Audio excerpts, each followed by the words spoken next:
Hello everyone and welcome to the 6G Symposium Fall 2021 event. I'm Steve Douglas, Head of Market Strategy for Spirent Communications, the leading test automation and service assurance vendor. In today's talk, I'm posing the question, could the 6G business case stumble when it comes to deployment and operational support? Now, with all the early 6G excitement around potential new radio capabilities, holographic communications, tactile internet, etc., it's certainly easy to overlook things like service delivery costs and the ease of operations, which may ultimately define commercial success or failure. Now, luckily, 6G is quite a few years away, so time is on our side to make sure that we do address the practical nature of deploying, operating, and maintaining a 6G system, which may in fact be a network of networks. But before we jump in to the potential operational challenges a future 6G system needs to address, let's set the scene on 6G's ambitions. Now, one of the luxuries of being in the testing industry is that we get involved very early in the process of researching next generation technologies. And while we're still at the early vision forming stage of 6G, the industry is certainly starting to coalesce around a number of key ideas and technology themes. Now, one of the grander ambitions for 6G is to combine the physical, digital, and biological worlds into the realms of communications, enabling holographic, tactile, gesture, and physiological driven communications. Where our sensory inputs like touch and feel can be transmitted like voice and video, enabling a new range of human-machine services, such as remote control of industrial machinery and even robotic surgery. Intelligent skin level sensors may also revolutionize healthcare monitoring, for example, providing needle-free blood sampling for early disease detection and pandemic tracking. Digital twinning is another area of great interest, where a highly accurate and synchronous digital representation of physical entities will become critical to optimize decision-making in the design and operation of complex systems, including our network itself. And in regard to our networks, the desire for ubiquity as multi-orbital mega constellations and high altitude platforms integrate with the terrestrial and subsea networks, creating networks of networks for this ubiquitous, seamless and direct 6G connectivity everywhere. Now, one thing is clear is that 6G will be an amalgam of complementary technologies coming together to deliver new use cases and value. So for example, there is the possibility of opening up the terahertz radio frequencies, using narrow pencil beam and highly directional antennas to deliver extremely high data rates and secure communications. You also have the concepts of employing small, low-power wireless sensors in or on the human body, establishing in essence our own body area networks for monitoring our health as well as the surrounding environments. Another example is the use of metamaterials to create intelligent reconfigurable surfaces, both on and in our buildings, our vehicles and appliances, to amplify and to redirect the high propagation loss terahertz radio signals. Now, it all sounds pretty super cool, but to deliver on this ambition, our networks and our understanding of networking is going to have to radically change. And these changes come with commercial and operational consequences, which we need to understand and build into our earliest thinkings and designs. For the complexity of the future 6G system architecture, if not understood from a deployment and operational perspective, could become a business case showstopper. So let's look at some of the potential new architectural capabilities which may be in the future 6G system. Now, I'm starting from the top left, top left on the screen here. So first, there's this architectural concept that everything is a small cell. Now, small cell networks for 6G are seen as a critical key capability to enhance network capacity, coverage, and mobility management. And they're already essential for the 5G and the advanced 5G systems. In 6G, it's envisaged small cell access points could evolve to be part of everything, no longer just dedicated systems, but now part of our devices like our smartphones and our vehicles. Now, this unprecedented densification, of course, will come with challenges such as interference mitigation, power efficiency, and sovereignty, but it creates an opportunity to provide unparalleled coverage and resilience. Now, the second concept for the network architecture is something called subnetworks.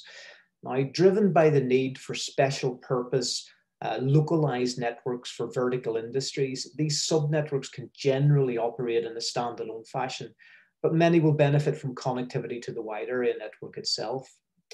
And the emergence of these specialized subnetworks could be in the millions, including body area networks, where an in-body subnetwork could be used for monitoring and the control of life-critical functionalities, such as wireless pacemakers for the heart or insulin pumps in diabetic patients.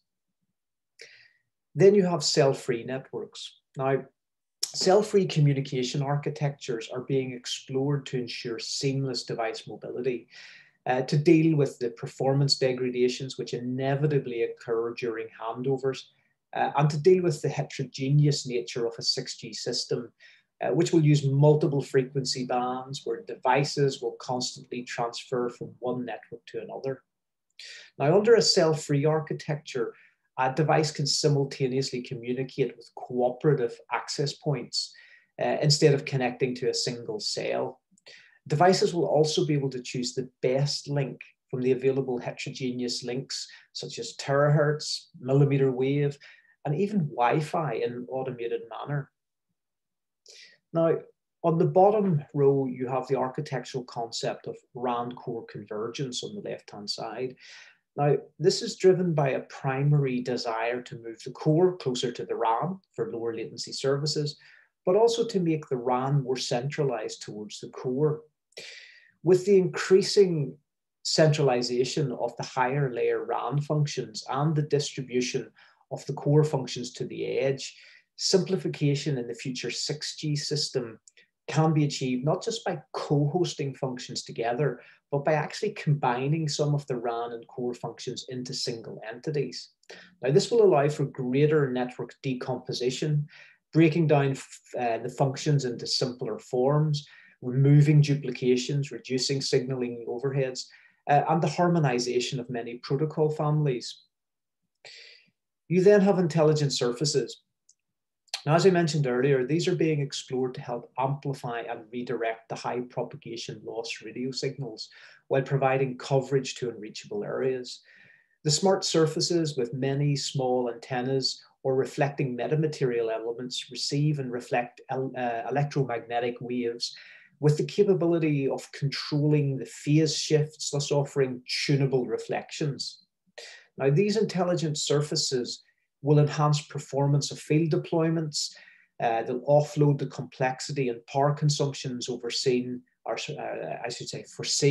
in future 6G distributed massive antenna array systems.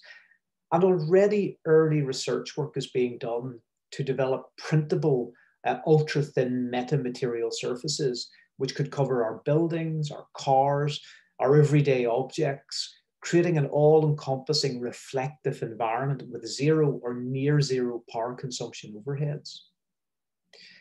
And finally, on the bottom right, you have network of networks. Now, one of the targets of the 6G system architecture is to expand the breadth and depth of coverage beyond the current terrestrial network limitations to include Earth orbital networks, high altitude platforms, and even deep sea communications. This so-called 3D coverage may be a tight or a loose integration and federation of various networks whose ownerships and operating models may be diverse. Network of networks certainly would create an unparalleled coverage landscape, but integration, responsibility, and guarantees will need to be clearly defined and managed. And this leads us to an elephant in the room, an elephant which needs to be addressed at the earliest stages of our thinking. You see, it's easy to overlook things like service delivery costs and ease of operations when researching groundbreaking capabilities. But it's the practical nature of how to efficiently deploy, operate, and maintain a 6G system which will be critical for its success and adoption. And the 3Cs challenge highlight but a fraction of the thinking and design principles we need to address for 6G. First, you have costs.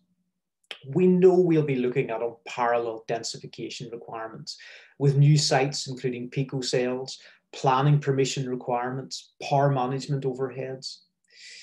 Integration overheads will be complex and constant due to the architectural nature and volume of subnetworks, the diversity of intelligent surfaces, and the ownership of networks.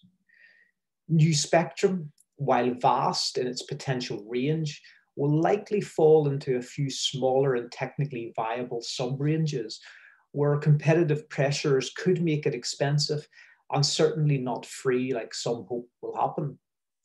Now, spectrum sharing models will likely become the new normal due to the diversity of subnetwork ownership, meaning their usage and the interference management of them will become key operational requirements and overheads. Now, as for complexity, well, interoperability stands out as the front runner. We're already learning with the Open RAN system and the 5G core, the complexity of a multi-vendor interoperability across multi-stack environments. Now, the 6G system will dwarf this complexity, meaning we need to develop clear mechanisms and systems to manage continuous interoperability without impacting agility and innovation. Then you have performance.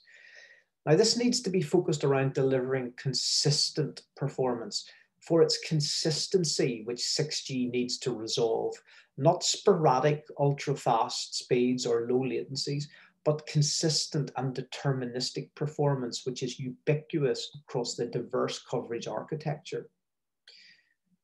And last but not least, security and privacy. An architecture disaggregated in technology and ownership requires new paradigms to continuously address security. And the continuity systems, the efficacy, are they still fit for purpose? Are they still usable? And finally, then you have control. Just who will own and be responsible for the 6G system? Where will liability lie if a third-party intelligent surface or a third-party small picocell becomes the weak link in the chain? Who will be responsible to prove where performance degradation occurs in a network of networks? Who will have visibility?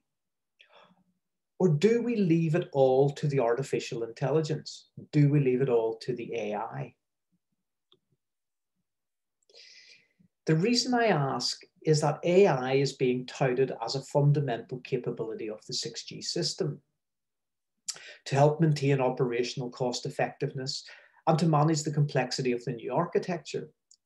AI machine learning mechanisms combined with extreme automation will become crucial to automate operational decision-making processes, including predictive orchestration, self-optimizing radio transmitters and receivers, dynamic network planning, network energy consumption management, and even self-healing from network anomalies. And there is a desire that AI and automation will be a foundational part of the design of the 6G system and available everywhere in the system, from the intelligent edge and the radio right through to the various subdomains. Distributed AI will be a fundamental enabling a large will be fundamental enabling a large decentralized system where intelligent decisions is made at a granular level. And this will enable self-orchestration and optimization, the self-defense and adaptation in security scenarios, self-healing when the network is performing or there's issues, and even self-joining to manage the loosely coupled federations of transient subnetworks. But AI needs to be trustworthy. A black box needs to be explainable. You see, the inability for humans to see inside black boxes can result in AI adoption being hindered.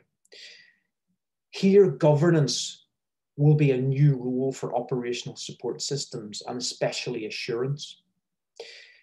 Continuous monitoring, evaluating, modeling, and interpreting the AI algorithms on the network for its effectiveness, risk, bias, and even return of investment will need to become part of the next generation of assurance.